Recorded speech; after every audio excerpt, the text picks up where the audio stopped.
Salut à tous, c'est le football à l'aveugle, très content de vous retrouver pour une nouvelle vidéo pour la rencontre Lille-Borussia Dortmund. On va faire l'avant-match ensemble de cette rencontre qui se déroulera demain à 18h45 à Pierre-Mauroy. Et ça, vous l'avez vu dans le titre, ça me plaît beaucoup. Dès que j'ai su la règle du top 8 qui reçoit au match retour, j'ai pensé à Lille, je me suis dit ça va être super. Et là, l'objectif était très simple quand tu jouais aux Signal Iduna Park, c'était très simple, c'était faire un résultat quelconque là-bas, ne pas perdre, et ils ont réussi à ne pas perdre, match nul, un but partout. Donc maintenant, c'est très simple, tu fais match nul, tu vas en prolongue, et après, bah, le destin décidera. Soit tu gagnes et tu passes directement en quart de finale où tu affronteras je sais plus qui, mais en tout cas, tu vas devoir gagner ce match, et j'espère que le stade Pierre-Mauroy sera là pour aider les Lillois. Ironiquement, je n'ai pas été là pour la deuxième mi-temps de Borussia Dortmund-Lille, j'ai regardé que la première, et je ne l'ai pas trop aimé, et là c'est l'inverse, je vais être là que pour la deuxième et pas pour la première. J'espère que je vais préférer la deuxième mi-temps de Lille-Borussia à la première mi-temps de Borussia-Lille, parce que bah, j'ai eu du mal avec cette entame de match lilloise du côté du Signal Iduna Park. Il y a certains qui ont expliqué ça par le fait que le match se déroulait à l'extérieur, au Signal Iduna Park et tout, et je peux l'entendre sur certains points, mais il y avait une certaine concentration qui était absente côté lillois, ils n'étaient pas vraiment concentrés, et ça j'avoue j'ai du mal à lier ça au fait que le match se déroule à l'extérieur. Tu as quand même moyen de réussir certaines passes, de réussir des interventions défensives, même si tu es à l'extérieur, tu peux te procurer moins d'occasions, ou je sais pas, avoir moins la possession, peut-être, mais il y a certaines choses, j'arrive pas à lier ça au fait que c'est à l'extérieur, c'est juste que bah, ils étaient pas dedans, et voilà. Mais en deuxième mi-temps, tu as réussi à te reprendre, tu as égalisé, derrière tu as tenu le score, et c'est ce qu'il fallait parce que maintenant, tu es proche de l'exploit, parce que tu vas aller dans ton stade, devant tes supporters, donc ça va être une ambiance de feu, pour affronter le Borussia Dortmund, en sachant que bah, tu n'as enfin, tu as besoin d'un match nul juste pour aller en prolongation. Et c'est ça, il fallait faire un résultat. Ils n'ont pas perdu, ils n'ont pas de retard à rattraper, pas de but à marquer absolument. Tu peux faire un 0-0, aller en prolongation, voire même au penalty. C'est pas ce que j'aimerais qu'ils fassent. Pour moi, il faut rentrer dedans, il faut leur rentrer dedans au BVB.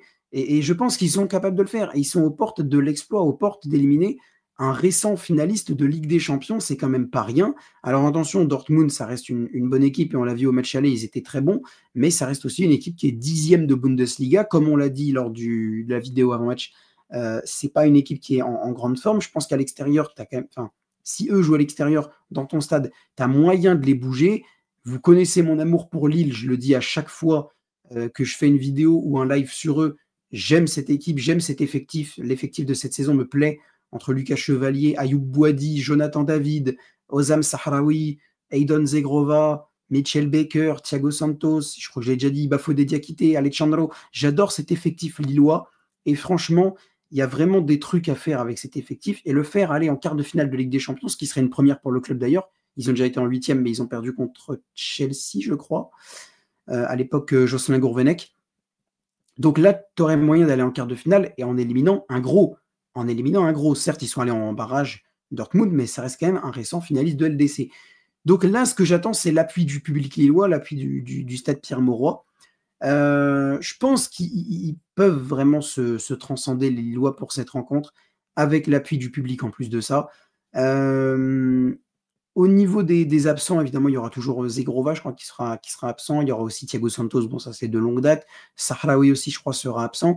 Mais tu auras le retour récent de Fernandez Pardo. Tu as Chouba Akpom qui est sur une bonne lancée. Jonathan David qui marque assez souvent en ce moment. Ayoub Boadi, j'ai vu un article sur lui, j'étais très heureux. Apparemment, certains commencent déjà à le comparer à Benjamin André en disant qu'il a la même sérénité que le capitaine lillois. Et à 17 ans, c'est un gros compliment qu'on lui fait à Ayoub Boadi. Donc franchement, j'ai vraiment hâte de le voir. Ethan Mbappé aussi commence à monter. Sans, je vous jure, cet effectif lillois, il n'y a que des joueurs il y a que des joueurs qui m'intéressent dans cet effectif. Il n'y a que des cracks. J'ai l'impression qu'il n'y a que des cracks dans cet effectif, c'est une folie. J'ai l'impression qu'il n'y a que des cracks. Même Ethan Mbappé commence vraiment à bien monter. Il a été titulaire au match aller contre Dortmund. Il était rentré aussi contre le PSG le week-end d'avant et il avait fait plutôt une bonne performance d'après moi. Vraiment, cet effectif lillois a moyen de faire quelque chose et c'est pour ça qu'il faudrait qu'il aille en quart de finale. Je ne sais plus qui il affrontera en quart. J'hésite, je crois que c'est soit Feyenoord Inter ou PSV Arsenal, je ne sais plus. C'est pas soit l'un soit l'autre, mais je sais que dans ma tête, c'est pas les autres. Je sais plus si c'est soit Feyenoord Inter ou PSV Arsenal. Je me demande si c'est pas PSV Arsenal, mais je suis pas sûr.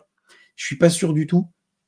Je sais qu'il y avait un moment où Lille pouvait affronter le PSG, c'était possible, mais finalement ça se fera pas. Ce sera Aston Villa ou le Club Bruges pour les Parisiens.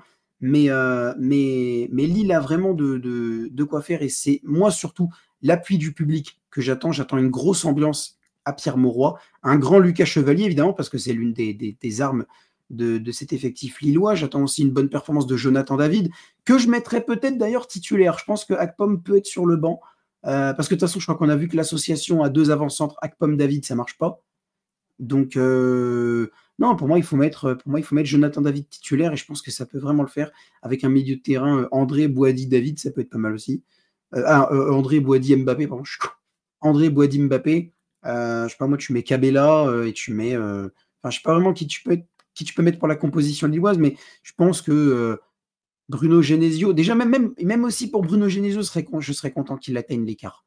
Franchement, même pour Bruno Genesio, vu le travail qu'il fait, c'est un entraîneur que j'apprécie beaucoup, qui n'hésite pas à dire quand ça se passe mal. Et franchement, entre le fait que j'apprécie ce joueur, enfin le fait que j'apprécie cet entraîneur, le fait que j'apprécie presque l'entièreté de l'effectif lillois, et le fait qu'ils sont sur le point de faire tomber un gros devant leur public, je sens bien ce match. Personnellement, je dirais une victoire lilloise, je dirais 1-0. Pas un gros match, pas un gros match de la part des Lillois. Mais je pense que les Lillois vont finir par marquer. Peut-être même un but de Jonathan David sur penalty d'ailleurs. Franchement, ça pourrait être drôle, un but de Jonathan David sur penalty pour éliminer le Borussia Dortmund. Les joueurs en tournant, Lucas Chevalier, évidemment. Peut-être Alexandro, même si c'est pas. Ouais, non, t'es pas Alexandro. Benjamin André, par contre, oui. Benjamin André, oui. Ayoub Boadi et Ethan Mbappé, non, pas forcément, parce qu'ils sont trop jeunes. Tu peux pas leur demander d'être ultra bon dans un huitième de finale retour de Ligue des Champions contre le dernier finaliste de la LDC. Tu peux pas leur demander, enfin, ce serait un peu chaud. Mais moi, les trois que j'attends, c'est Lucas Chevalier, Jonathan David et Benjamin André. C'est les trois Lillois que j'attends principalement. Du côté du BVB, je dirais quand même Serhou Guirassy. Et pour le reste, ben, j'ai pas vraiment d'autres. Non, pas vraiment d'autres joueurs. Gittens, peut-être aussi, ouais, Gittens. Je dirais Gittens et Guirassy. C'est les deux du côté du Borussia Dortmund que j'attends le plus. Donc, ouais, mon prono, 1-0, but sur penalty de Jonathan David. J'officialise. Jonathan David sur penalty. Moi, c'est ce que je pense qu'il y aura pour les Lillois. Et donc, ça ferait 2-1 en score cumulé. Et les Lillois seraient qualifiés en quart de finale. N'hésitez pas à me dire dans les commentaires si, comme moi, vous voyez un score comme ça. Dites-moi déjà si vous les voyez se qualifier, comment vous les voyez se qualifier, parce qu'il y a aussi la possibilité d'aller en prolongation pour les Lillois. Donc, peut-être aussi que ça peut être une option d'aller en prolongation, voire même au tir au but pour les Lillois. Mais je pense que tu as moyen de faire quelque chose contre le BVB dans le temps réglementaire. Donc, autant le faire, parce que derrière, tu vas avoir aussi un match contre Nantes à gérer samedi à 17h. Donc, et les Lillois ont besoin de points, parce que maintenant, Marseille s'est un peu sabordé tout seul en perdant contre le RC Lens. Donc, même Lille, Monaco, au même titre que l'AS Monaco, que l'OGC Nice, que l'Olympique Lyonnais, peut-être même que le RC Strasbourg, ont des choses à jouer pour le podium et pour les places européennes. Donc, les Lillois doivent aussi gérer pour leur fin de saison en championnat. Donc autant, si tu le peux, aller éviter la prolongation et les tirs au but en allant gagner ce match pendant le temps réglementaire. Donc ce que je demande, moi, au public lillois, c'est une énorme ambiance, aux joueurs de se transcender. Là, ils seront devant leur public, chez eux. Donc tu dois mettre une grosse intensité. Tu peux rentrer dans cette équipe du BVB, tu peux la faire douter. Il y a bien une raison qui font qu'ils sont 10e de Bundesliga à l'heure actuelle. Tu dois profiter de cette raison, tu dois trouver les failles de cette équipe de Dortmund. Elle en a, et je pense que ça peut largement le faire pour les Lillois s'ils font un bon match, s'ils sortent la même deuxième mi-temps que contre Dortmund au match aller, ça peut largement le faire. Par contre, si tu sors la première mi-temps, ouais, un petit peu plus compliqué pour le coup. Un petit peu plus compliqué, mais tu as vraiment moyen de faire quelque chose et je pense que tu vas le faire. N'hésitez pas donc dans les commentaires à me dire ce que vous pensez qui va se passer pendant cette rencontre. Est-ce que vous voyez Lille passer? Si oui, comment? Sinon, pourquoi? N'hésitez pas à liker aussi, bien sûr, cette vidéo si elle vous a plu, à la partager sur les réseaux sociaux et à vous abonner en activant la cloche des notifications. On est bientôt à 1250 abonnés. Pourquoi pas les atteindre cette semaine? Donc, sur ce, je vous dis À bientôt tout le monde.